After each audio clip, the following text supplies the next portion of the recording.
Hi Legion, John Hitler, co-founder of Evoking Genius and co-creator of the Genius Discovery Process, with another edition, controversial, of Pure Genius. Hey, how often do you smoke pot? What? You can't ask me. Yes, I just did. How often do you smoke pot? Frequently? Why? Why do you smoke pot? To check out? Well, it's funny because there's this conversation now about legalization of marijuana. It's being interpreted that because marijuana use is now legal, that somehow that equals safe and acceptable. Now, I'm not here to argue morality or whether the government gets the taxes and that's a good thing for the economy. Leave all that be. Here's the question. Are you altering your state when really you're in pursuit of a full transformation? They're different. Both of them require shifts. And what we find is people who are looking for transformation sometimes confuse that with, I'll check out or alter my state. So here's our promise today. We're going to compare and contrast the difference, the benefits, there are benefits to both, and the effects of altering your state through marijuana or altering your state through human transformation. Want to play? Great. Grab a bong. Let's go. So, like I said, we've seen a big uptick in marijuana use. It started with Colorado, now it's Oregon, now it's Washington. Let's face it, the next 3 to 5 years, many states are going to legalize marijuana. And why? It's a simple proposition.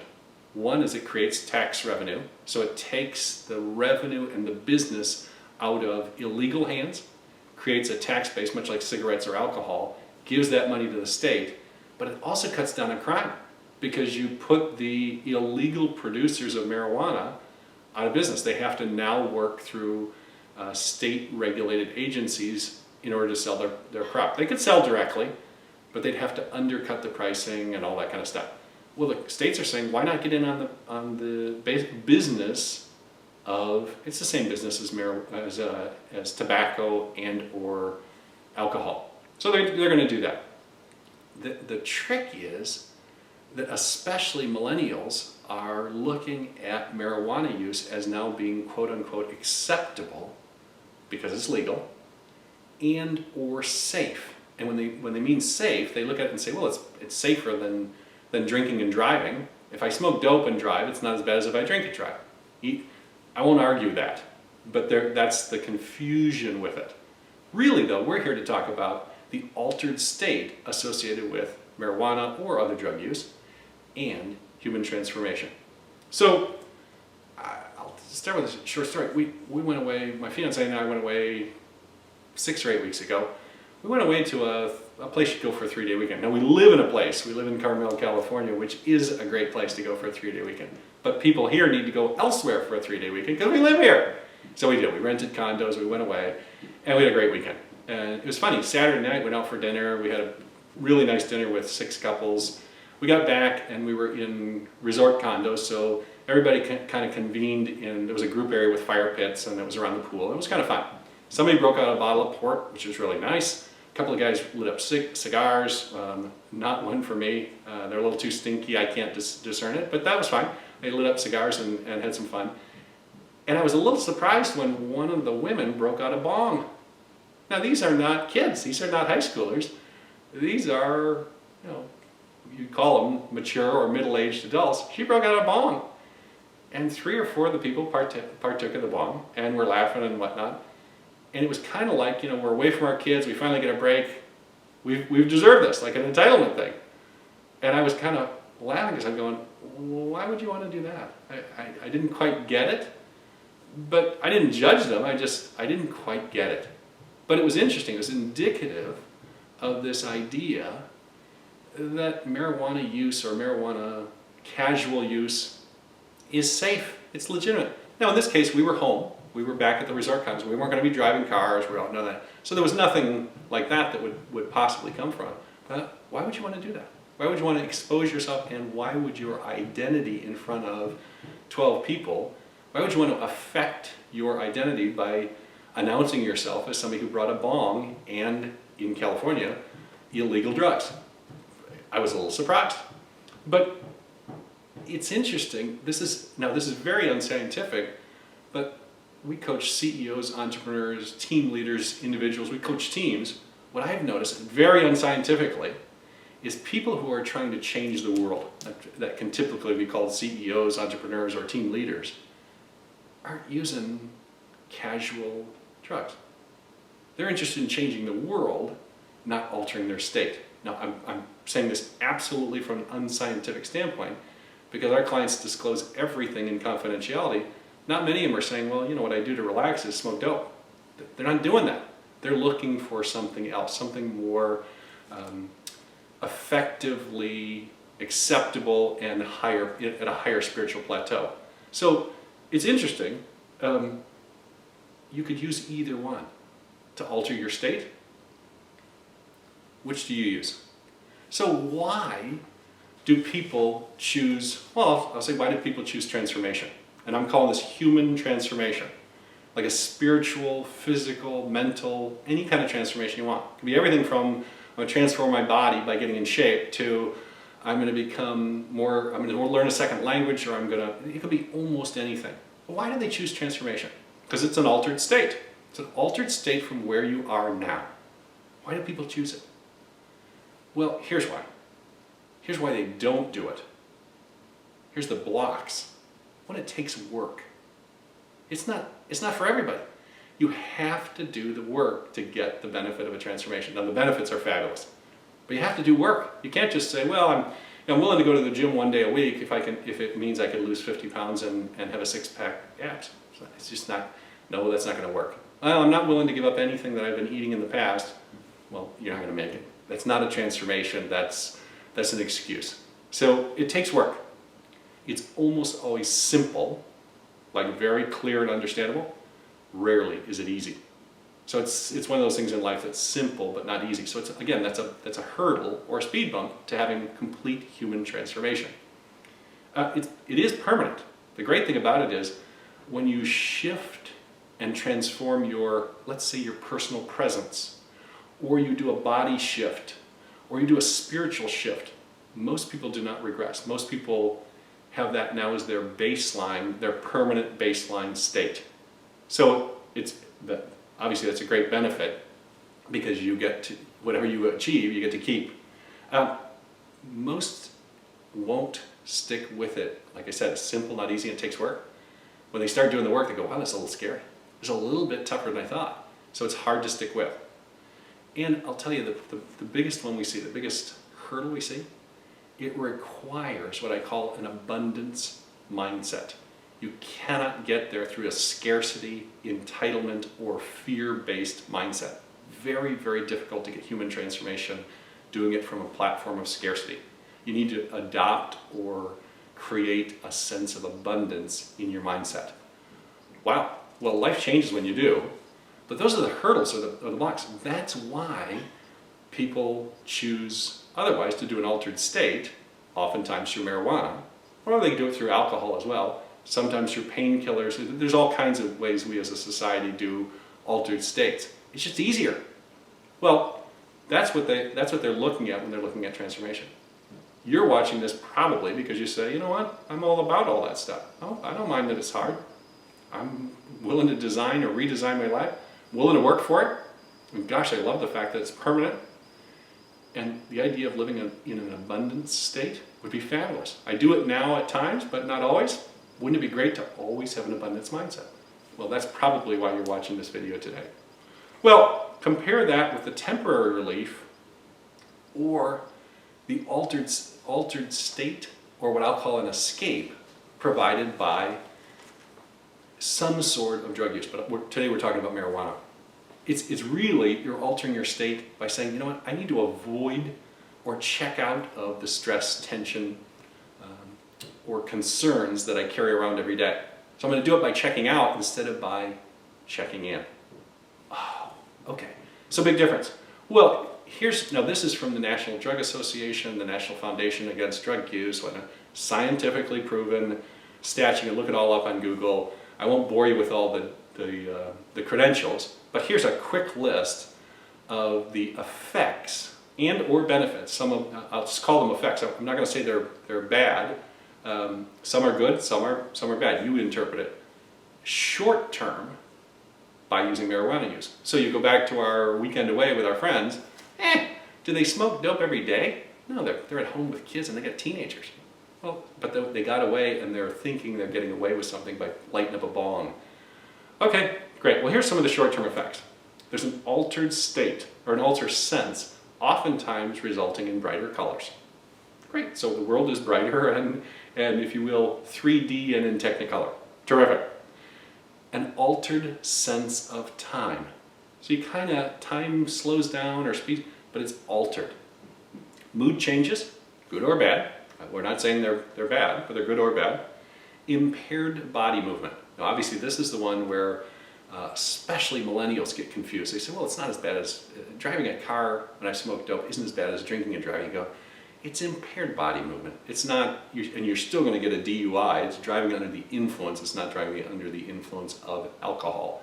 But if you're driving under the influence of marijuana, you're going to get a ticket. Specifically, we're talking about the influence of THC, the main chemical found in marijuana. Difficulty with thinking and problem solving. Ooh, that's an effect. Is it slows down your mental state. So you have difficulty with memory and or problem solving.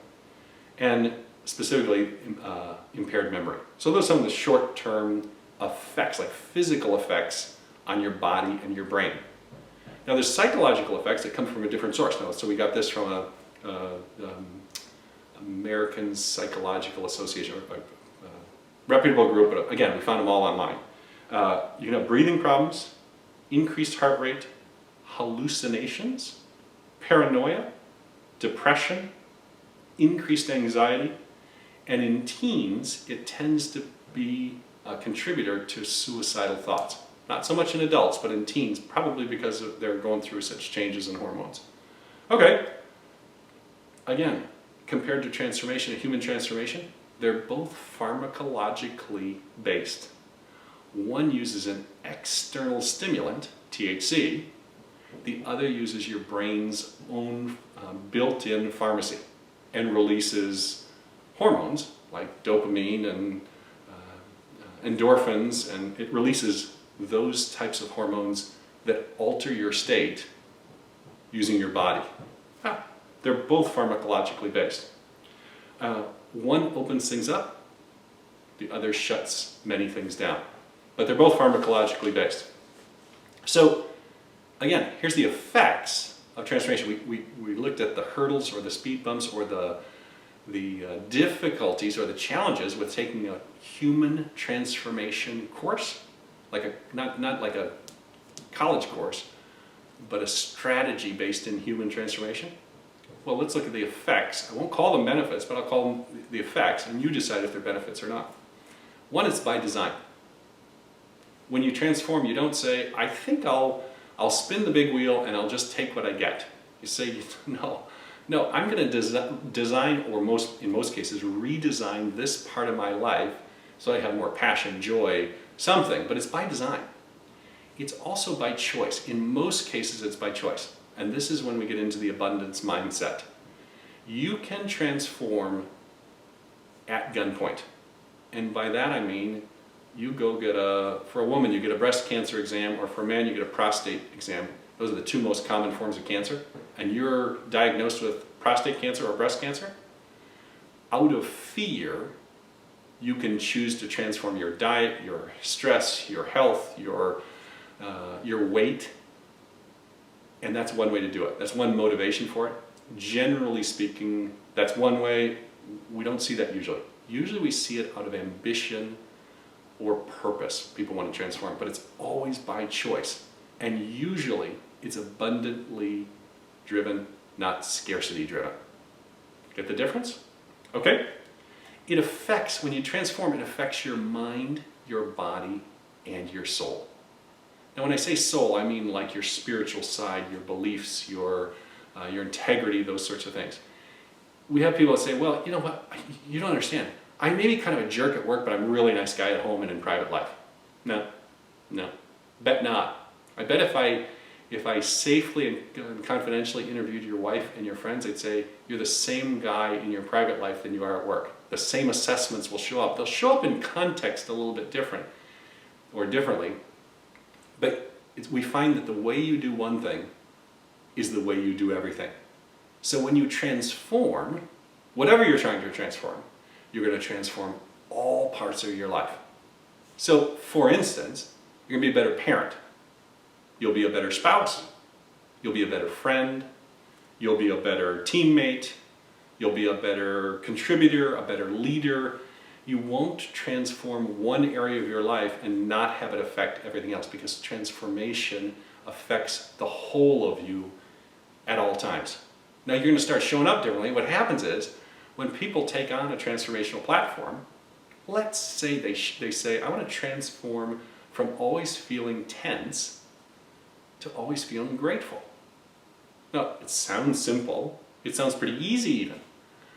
Fundamentally and contextually and thematically, they're shifting from a scarcity mindset, fear, anxiety, tense, to an abundance mindset, which is gratitude.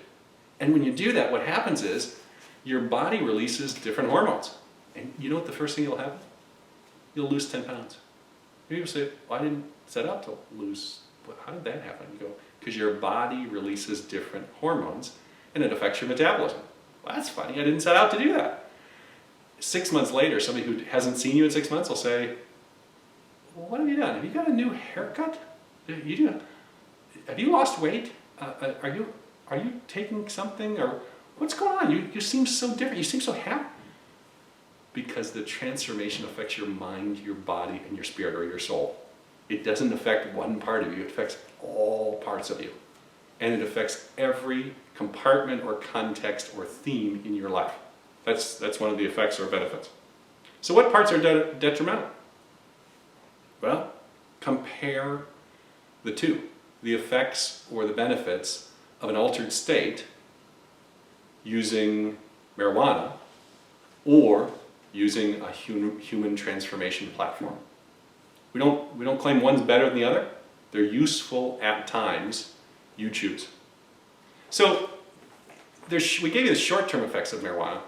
The interesting piece is the longer-term effects. Because people say, well, I use a bong every once in a while when I'm on vacation, but my kids don't know. Sure, your kids don't know. You think they don't know you have a bong in your up in your closet, kind of hidden? Yeah, they do. I guarantee you they do. And they're probably copying your behavior. But long-term, there are long-term effects of marijuana use, none of which seem too attractive to me, but I'll rattle them off. Again, I'll put them quickly on the screen and just rattle them off. Permanent adverse changes to the brain. Ooh, it specifically says adverse. So that's not a benefit, that's a bad one. Learning and memory tasks are affected negatively later in life. So the longer you use it, the more it affects you later in life. Quote, altered reward system, increasing the likelihood that the subject, that's you and me, will administer other drugs or reward substitutes. So that could be food, that could be alcohol, that could be almost anything. But it's a sense of an altered reward system and what I would call entitlement. Well, I worked out today, I walked the dog, so what I deserve is I deserve a tub of ice cream. Your reward system is thrown out of whack. That's interesting. Impaired neural connectivity. Specifically what that means, take two cells, and for me I have two brain cells that are usually connected in my head at any given time, but not a whole lot more than that. There's an electronic impulse between brain cells, between any kind of cells in your body, but especially in your brain. That electric connectivity, which is the way you transfer information quickly, it's how fast your central processing unit works, is based on the connectivity between your cells in your brain. That's impaired, it's slowed down. And again, that affects your cognitive and memory abilities. It also affects your self-discipline. Interesting. When you start smoking dope as an adolescent, you lose permanently on average, 8 points off your IQ. So a genius in our society is considered 150 IQ. Average IQ is north of 100, but not a whole lot. So let's say you're 110. On average, I won't say you are, you're of course above average and really good looking too, I might add. But you can lose, let's say you lose 8 points. If your IQ is 120, gosh, it's like 7% of your IQ flushed down the toilet because of marijuana use. Is it worth it? I don't know. And this is by mid-adulthood. So you'll lose it by mid-adulthood, and mid-adulthood in this study was considered 13 to 38, years 13 to 38. By then, you will permanently lose 8 points off your IQ. Geez, that's a tough one. Generally speaking, there's lower life satisfaction, poor mental health, poor physical health. Now let's face it, you're putting smoke in your body. If you were meant to smoke, my guess is you would have been equipped with a wick that you can light. You're not. You're not meant to put smoke in your body. More relationship problems, and lower academic and career success. So the interesting part is altering your state associated with tension or stress. It seems like a vicious cycle, because it's actually producing, the THC is actually producing some of the things that you're trying to avoid.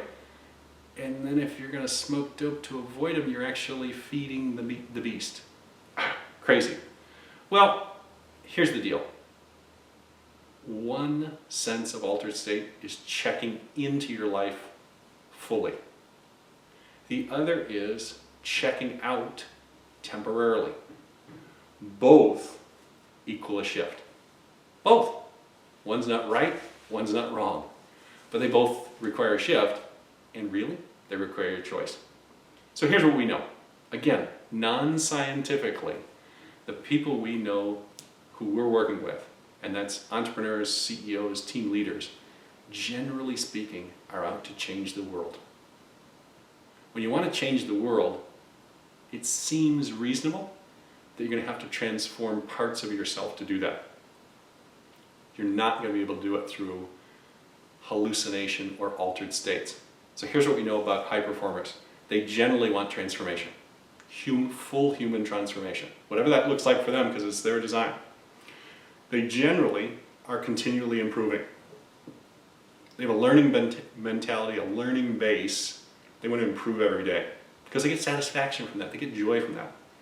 They tend to pursue passion and joy rather than escape tension.